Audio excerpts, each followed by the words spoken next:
I think it was about a year ago that I was in LA and Mark Joseph showed me an early cut of Reagan.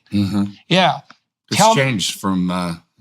Well, I liked it. I'll tell you why I liked it. I liked the fact that the film concentrated on Reagan's activity as an anti-communist. Yeah, I thought that, you bet. I thought that was wise. Right? All of his life. Yeah, right. All of his life. And so I thought that was extremely interesting. And I thought it was a wise choice to concentrate on that specifically because that's the right, what would you say? That's the central story with him as far as pertains to the world. That is exactly what he, almost single-handedly, really, because if we'd had another president in there, it would have been business as usual.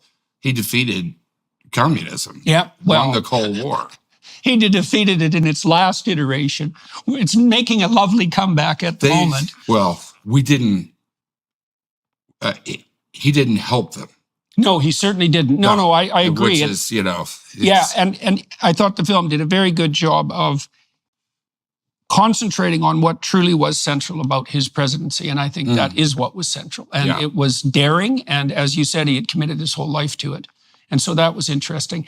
I also thought the movie was interesting from a narrative perspective because it kind of it was a classic Hollywood movie. Like it harkened back to for me, to the kinds of movies that were made in the 1950s and the 1960s. Like it's unabashedly pro-American, but not in a way that hits you over the head. But it doesn't have that kind of cynical bitterness that's characteristic of much of the productions of popular culture really since the 1970s. And so that was nice to see. And it was pleasant to be carried away by a movie that was... It wasn't like an Oliver... a movie that Oliver would do, like about Nixon. Right. Yeah. Right. So how did you get involved in that project and why were you interested in it?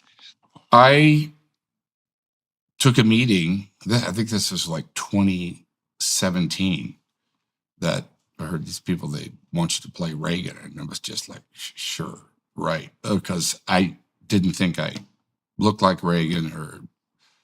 The only thing we had in common was that we were actors. And so I went and had a meeting with Mark. And so it was a process, because he was my favorite president. I will say that. Yeah. And I'd lived through those times and knew what they were. He was the first president. I did vote for Jimmy Carter in 76. Regretted it. But in 1980, I voted for Ronald Reagan. My dad was a huge Reagan fan. And I voted for him and went home. And my roommate at that time from Texas, he said, "Who'd you vote for?" And I said, "Ronald Reagan." And he said, "You are kicked out of the hippies." Yeah, definitely. So, that was like, yeah, for sure, man. You're not in the hippie club anymore.